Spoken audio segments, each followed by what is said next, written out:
কাতার বর্তমান কাজের অবস্থা, কোন কাজের চাহিদা বেশি, কাতারে সর্বনিম্ন বেতন কত? বন্ধুরা, ইতিমধ্যেই এমন প্রশ্ন অনেক ভাই আমাকে করেছিলেন, তাই আপনাদের করা প্রশ্নের উত্তর নিয়ে আসলাম আজকের এই প্রতিবেদনে। বন্ধুরা, ভিডিওটি শুরু থেকে শেষ অবধি দেখার চেষ্টা করুন, তাহলে এই সকল প্রশ্ন সহ আরও বিস্তারিত কাতার সম্পর্কে জানতে পারবেন আজকের এই ভিডিওতে। তো বন্ধুরা, মূল ভিডিওটি শুরু করার আগে ছোট্ট একটি রিকোয়েস্ট, এই চ্যানেলে নতুন হয়ে থাকলে please hit the subscribe, press the bell icon. তো বন্ধুরা, বেশি কথা না বাড়িয়ে চলুন শুরু করা যাক। বন্ধুরা, চলে আসলাম ইন্টুর পর। কথা বলছিলাম কাতার বর্তমান কাজের অবস্থা এবং কাতারে কোন কাজের চাহিদা বেশি এবং কাতারে সর্বনিম্ন বেতন কত। বাংলাদেশ এবং প্রতিবেশী দেশ ভারত থেকে অনেক মানুষ কাজের উদ্দেশ্যে কাতারে পাড়ি জমাতে চায়। নিজেদের ভাগ্য পরিবর্তনের লক্ষ্যে তারা দেশটিতে গিয়ে বিভিন্ন ধরনের কাজ করতে চায়, তবে এদের বেশিরভাগ মানুষ জানে না কাতারে সর্বনিম্ন বেতন কত। যারা কাজের ভিসা নিয়ে দেশটিতে যেতে চান তাদের অবশ্যই এই বিষয়গুলো সম্পর্কে ধারণা রাখা উচিত। কাতার মধ্যপ্রাচ্যের আরব উপদ্বীপে অবস্থিত। দেশটিতে বিশ্বের তৃতীয়তম বৃহত্তম প্রাকৃতিক গ্যাসের রিজার্ভ এবং 13তম বৃহত্তম তেলের রিজার্ভ রয়েছে। এজন্য দেশটির অর্থনীতি তেল ও প্রাকৃতিক গ্যাসের উপর নির্ভরশীল। বিশ্বের সবচেয়ে ধনী দেশগুলোর মধ্যে এটি একটি। এজন্য দেশটি কাজের বেতন বাংলাদেশের তুলনায় বেশি হয়ে থাকে। যারা কাজের জন্য কাতারে পাড়ি জমাতে চান তারা এই ভিডিওটি অবশ্যই শুরু থেকে শেষ অবধি দেখতে থাকুন, তাহলে কাতার কাজের বেতন কত সে সম্পর্কে বিস্তারিত জানতে পারবেন। এছাড়া কাতারে কোন কাজে বেশি চাহিদা রয়েছে এবং কাতারে সর্বনিম্ন কত বেতন দেওয়া হয় সেই সম্পর্কেও জানতে পারবেন। ফলে আপনি খুব সহজে সেখানে গিয়ে কাজ খুঁজে পাবেন, পাশাপাশি বাংলাদেশ থেকে দক্ষতা এবং অভিজ্ঞতা অর্জন করে যেতে পারবেন। শুরুতেই বলবো কাতারের সর্বনিম্ন বেতন কত। কাতারের শ্রমিকদের বেতন সাধারণত প্রতি মাসে দেয়া হয়। বর্তমানে দেশটিতে কাজের সর্বনিম্ন মাসিক বেতন 1000 রিয়াল বা বাংলাদেশি মুদ্রায় প্রায় 30,000 টাকার বেশি হয়ে থাকে। দেশটির নাগরিকদের বেতন সাধারণত অভিবাসীদের তুলনায় বেশি হয়। আপনার দক্ষতা এবং অভিজ্ঞতা যত বেশি হবে আপনার বেতন তত বেশি হবে। দেশটির শ্রম আইন অনুযায়ী শ্রমিকদের সপ্তাহে 48 ঘন্টার বেশি কাজ করতে বাধ্য করা যাবে না। ওভারটাইমের জন্য কর্মীরা তাদের নিয়মিত বেতনের 1.5 গুণ হারে অতিরিক্ত বেতন পাবে।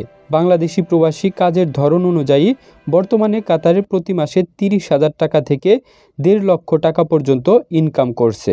এখন অনেকে প্রশ্ন করতে পারেন, আমরা যদি কাতারে যাই তাহলে আমাদের বেতন কত হবে? অনেক ভাই প্রশ্ন করে থাকেন কাতারের শ্রমিকদের বেতন কত। কাতারের শ্রমিকদের বেতন কত হবে সেটা নির্ভর করবে শ্রমিকদের দক্ষতা এবং অভিজ্ঞতার উপর। দেশটিতে লেবারদের কয়েক ধরনের কাজ রয়েছে, যেমন কনস্ট্রাকশন শ্রমিক, ক্লিনিয়ার, ওয়েল্ডিং শ্রমিক, ইলেকট্রিশিয়ান, পেইন্টার ইত্যাদি। কাজ অনুযায়ী শ্রমিকদের বেতনের তারতম্য হয়ে থাকে। বর্তমানে কাতারের শ্রমিকদের বেতন ন্যূনতম 30,000 টাকা এবং সর্বোচ্চ 1 লক্ষ টাকা পর্যন্ত হয়ে থাকে। নতুন অবস্থায় সাধারণত বেতনের পরিমাণ হয় কম। এছাড়া অদক্ষ শ্রমিকদের কম বেতন দেয়া হয়। কাতারে কোন কাজের চাহিদা বেশি? এই প্রশ্নটি প্রচুর পরিমাণে আমাকে করেছিলেন।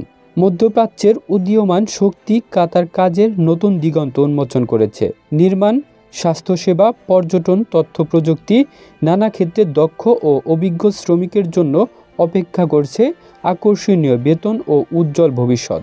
বাংলাদেশ থেকে যারা দেশটিতে যেতে চায় তাদের বেশিরভাগ জানে না কাতারে কোন কাজের চাহিদা বেশি।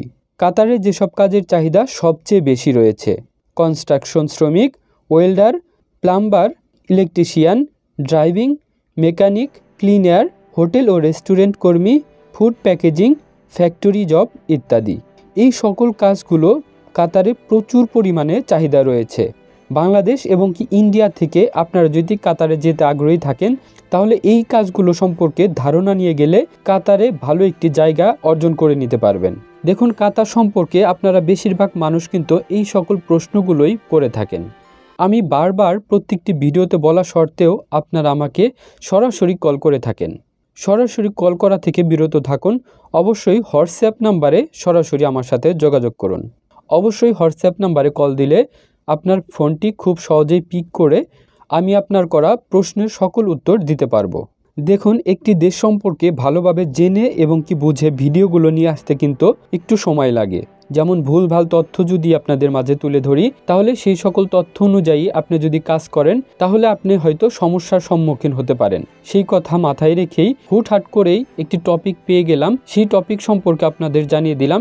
এই কাজটি অন্তত আমি করতে পারবো না। এর জন্য সঠিক ধারণা এবং কি সঠিক নিউজ পাওয়ার পরেই সাথে সাথে সেই নিউজটি আপনাদের মাঝে তুলে ধরার চেষ্টা করি।